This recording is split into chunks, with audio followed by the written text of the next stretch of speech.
Halo semuanya teman-teman.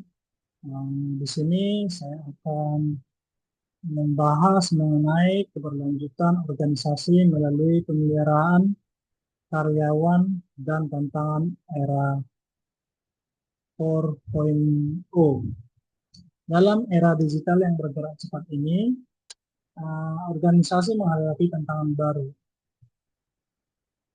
Sebelumnya, perkenalkan nama saya Roy Edi Sihombing dengan NIM 230201010140 dari kelas manajemen 404 eh, dari mata kuliah manajemen SDM 2 yang dibawakan oleh dosen pengampu Bapak Joko Suharyanto SE MM CPOD. Baik, di sini saya akan membahas mengenai topik utama. Yang pertama, pentingnya pemeliharaan karyawan dan kesejahteraan. Dan yang kedua, keselamatan dan kesehatan kerja atau K3. Dan ketiga, gangguan K3 dan strategi mitigasi. Yang keempat, transformasi MSDM di era 4.0. Nah, di sini saya akan mulai bahas uh, komponen. Di sini saya akan mulai pemeliharaan atau pentingnya pemeliharaan karyawan adalah fondasi dari organisasi yang berkelanjutan. Ini bukan sekedar memberikan gaji dan tunjangan, tetapi menciptakan ekosistem yang mendukung kesejahteraan holistik karyawan. Komponen utama pemeliharaan karyawan meliputi yang pertama kesejahteraan fisik, di mana ini mencakup fasilitas kesehatan dan yang memadai dan lingkungan kerja yang aman dan ekonomis. Dan yang kedua, kesejahteraan mental, program konseling, work-life balance, dan dukungan psikologi. Ketiga, kesejahteraan finansial. Kesejahteraan finansial ini meliputi kompensasi yang kompetitif dan paket tunjangan yang komprehensif. Dan yang keempat, pengembangan karir. Pengembangan karir, seperti pelatihan berkelanjutan dan jalur karir yang jelas. Dampak terhadap tujuan perusahaan sangat signifikan. Yang riset ini menunjukkan bahwa karyawan yang sejahtera menghasilkan produktivitas 23% lebih tinggi. Tingkat retensi meningkat drastis. Perusahaan dapat mengurangi turnover hingga 40%. Yang lebih penting, tingkat karyawan yang dipelihara dengan baik menunjukkan loyalitas dan engagement yang tinggi terhadap organisasi. Ini bukan sekedar teori, ini adalah realistis bisnis yang telah terbukti uh, di berbagai industri dan skala organisasi. Nah, selanjutnya manfaat strategi pemeliharaan karyawan. Bisa kita lihat return on investment dari investasi kesejahteraan karyawan dengan data konkret. Dari sisi pengurangan biaya, organisasi mengalami penurunan absensi hingga 27% dan pengurangan biaya rekrutmen sebesar 50%. Bayangkan berapa banyak researchers yang dapat dialokasikan untuk inovasi dan pengembangan bisnis. Dari sisi peningkatan pendapatan, kualitas layanan meningkat karena karyawan yang, yang lebih peduli terhadap kepuasan pelanggan. Karyawan yang bahagia terbukti 3 kali lebih kreatif dalam menghasilkan solusi inovatif. Contoh implementasi suksesnya seperti Google dengan program kesejahteraan komprehensifnya mencapai tingkat retensi 95% dan produktivitas 37% di atas rata-rata industri. Microsoft juga Microsoft juga membuktikan bahwa investasi dan dalam mental health support menghasilkan ROI 4:1 dalam waktu 2 tahun. Nah, indikator keberhasilan yang dapat diukir meliputi Employee Net Promoter Score atau ENPS di atas 50. Tingkat absensi di bawah 3%, turnover rate di bawah 10% per tahun, employee certification score di atas 4,0 dari 5,0. Data ini menunjukkan bahwa pemeliharaan karyawan bukan biaya operasional tetapi investasi strategis dari ROI yang terukur. Lanjut ke keselamatan dan kesehatan kerja atau K3. K3 definisi dari ruang lingkup yaitu K3 adalah sistem terintegrasi yang dirancang untuk mencegah kecelakaan kerja, penyakit akibat kerja, dan menciptakan lingkungan kerja yang aman, sehat, dan produktif. Tujuan utama K3 mencakup 4 aspek seperti preventif yang mencegah kecelakaan dan penyakit akibat kerja sebelum terjadi.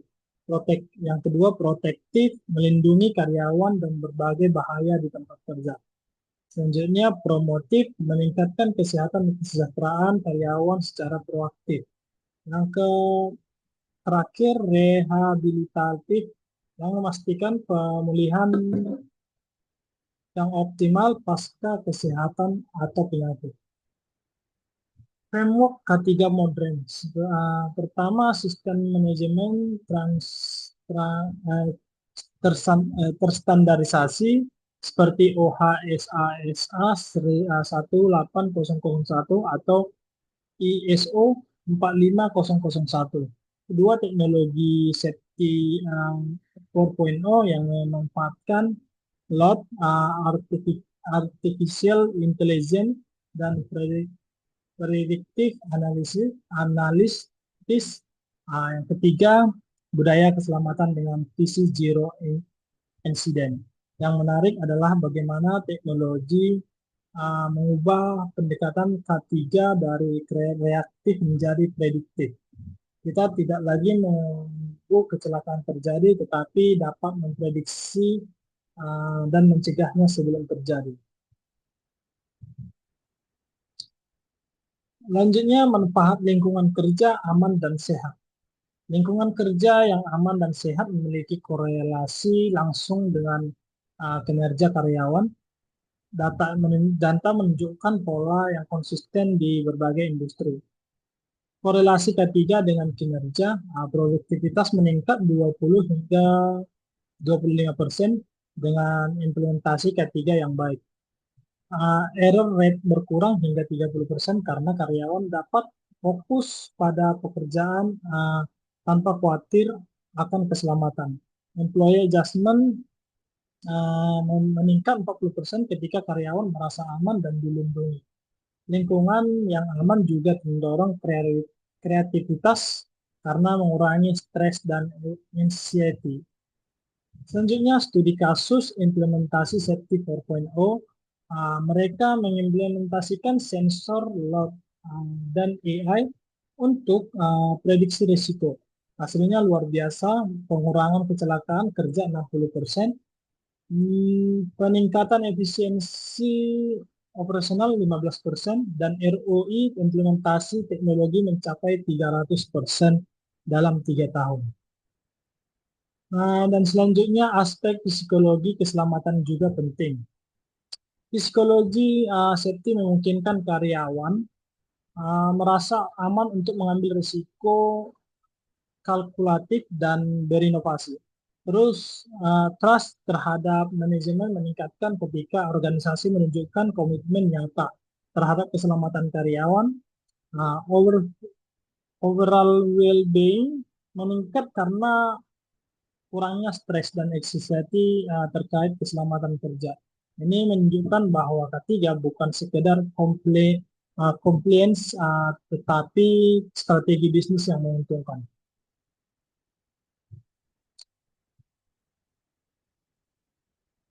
Selanjutnya, jenis-jenis gangguan K3. Untuk dapat melindungi karyawan secara efektif, kita perlu memahami berbagai jenis gangguan K3 yang mungkin terjadi.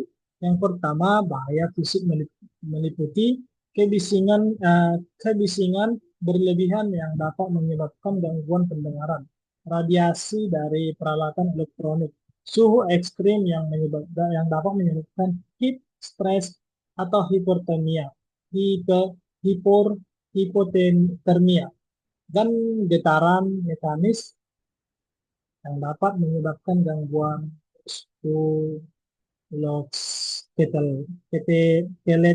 Aduh. Yang selanjutnya bahaya kimia yang mencakup bahan beracun dari proses industri, gas berbahaya yang dapat terhirup, debu industri yang dapat menyebabkan penyakit paru-paru, dan cairan korosif yang merusak kulit dan mata. Selanjutnya bahaya biologis yang terdiri dari hmm, bahaya biologis yang terdiri dari virus dan bakteri dari lingkungan kerja yang tidak steril. Selanjutnya yang baru adalah bahaya era digital. Cyber physical risk dari gangguan sistem otomatis yang dapat membahayakan keselamatan.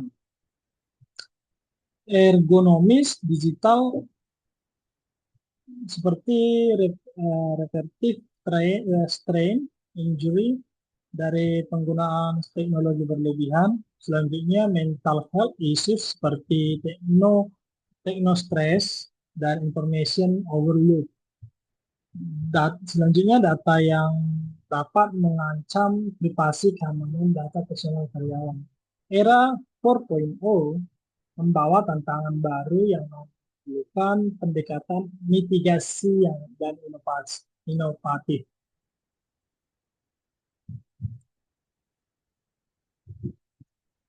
Baik, strategi mitigasi gangguan ketiga. Strategi mitigasi yang ketiga mengikuti prinsip hierarchy of controls yang telah terbukti efektif secara global. Uh, Hierarki pengendalian dari yang paling efektif seperti eliminasi yang menghilangkan sumber bahaya sepenuhnya. Selanjutnya substitusi yang mengganti material atau proses bahaya dengan alternatif yang lebih aman. Selanjutnya engineering control menggunakan isolasi, sistem ventilasi, dan barier fisik untuk mengurangi paparan. Administratif control mengimplementasi prosedur kerja, pelatihan, dan rotasi kerja. Personal dan selanjutnya personal protective equipment atau PPE, alat pelindung diri sebagai garis pertahanan keras. Selanjutnya teknologi prediktif mengubah paradigma keselamatan. AI untuk analisis risiko, load monitoring real time, predictive maintenance, digital twin simulation. Selanjutnya program proaktif yang efektif meliputi safety culture development yang melibatkan seluruh organisasi, near-miss reporting, sistem untuk pembelajaran dari kejadian yang hampir terjadi. Selanjutnya base safety leadership training untuk semua level manajemen. Best practice implementation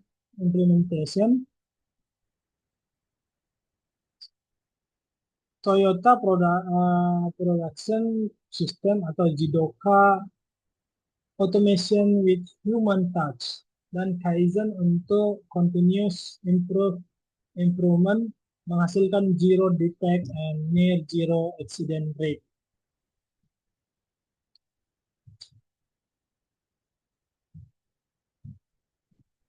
Baik, selanjutnya kita akan membahas transformasi MSDM di era 4.0. Paradigma baru MSDM berevolusi dari fungsi administratif menjadi strategik bisnis partner dengan fokus pada data driven decision making dan employee experience. Di sini bisa kita lihat perbandingan transformasi yang mencolok dari pendekatan tradisional, manual proses yang memakan waktu, reactive approach yang menunggu masalah terjadi. Selanjutnya menuju ke digital 4.0, automated workflows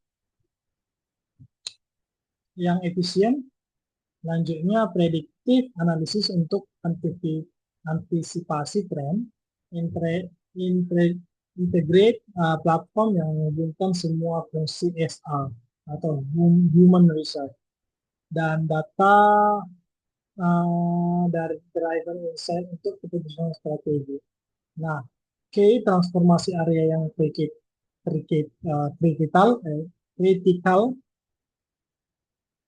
Yang pertama, people analyst yang menggunakan data science untuk talent insight.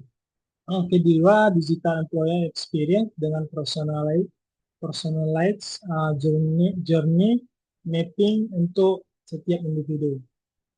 Tiga, angel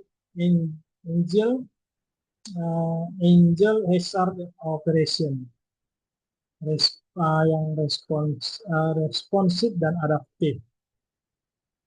Selanjutnya AI exchange decision making, di mana menggunakan machine learning untuk memprediksi yang akurat. Transformasi ini bukan bersekedar digitalisasi proses exciting, tetapi remaining bagaimana HR dapat memberikan value yang lebih besar bagi organisasi dan karyawan. Baik, selanjutnya strategi upgrade MSDM untuk era 4.0. Transformasi roadmap MSDM memerlukan pendekatan sistematis bertahap. Ada 5 langkah transformasi roadmap bisa kita lihat. Yang pertama, digital infrastruktur, di mana ini berlaku untuk investasi dalam cloud-based IS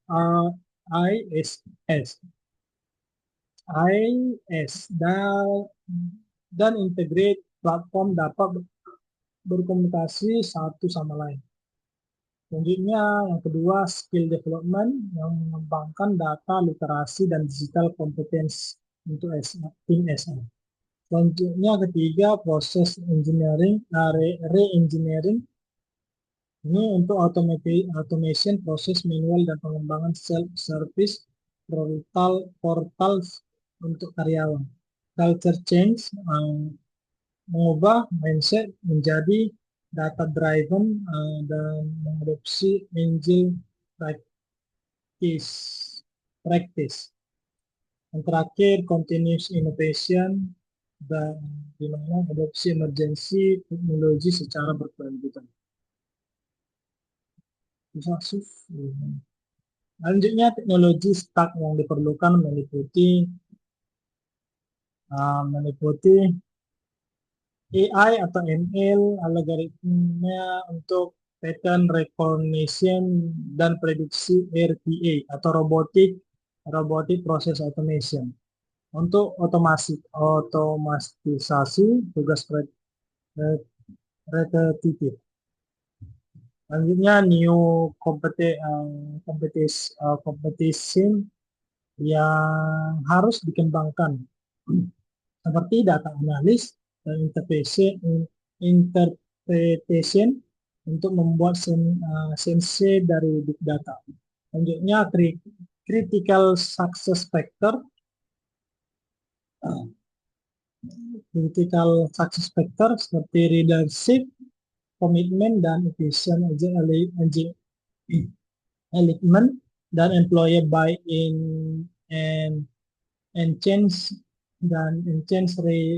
readiness. Selanjutnya, educate investment in teknologi dan training. Selanjutnya, continuous monitoring dan employment.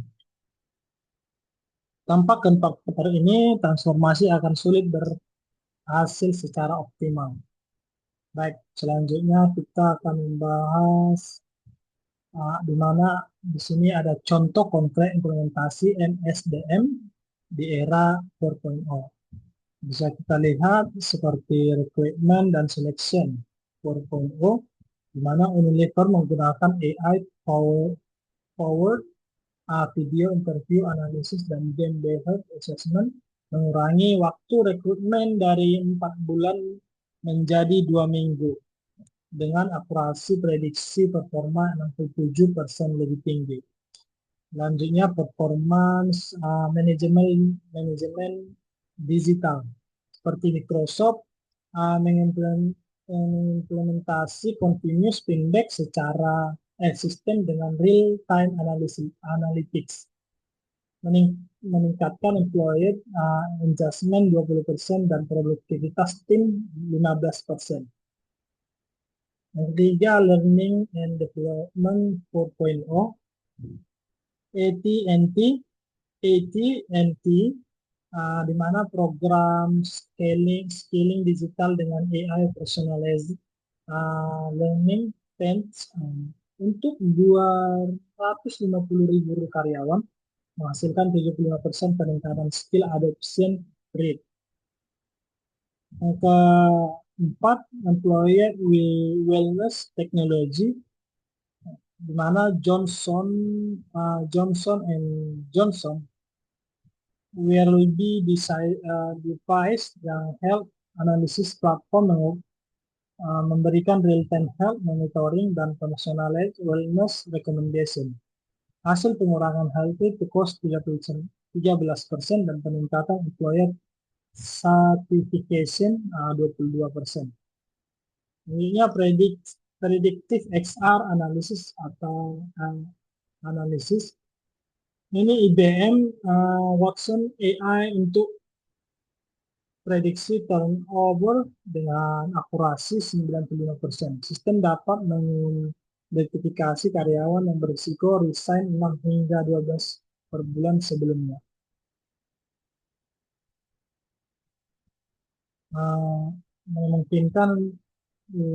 Memungkinkan intervention yang tepat waktu. Hasil retensi talent yang meningkat signifikan dan penghematan $300 miliar biaya rekrutmen.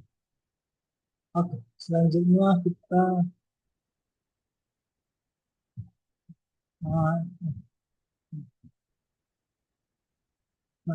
dari kesimpulan yang hasil presentasi saya, bahwa ada key takeaways.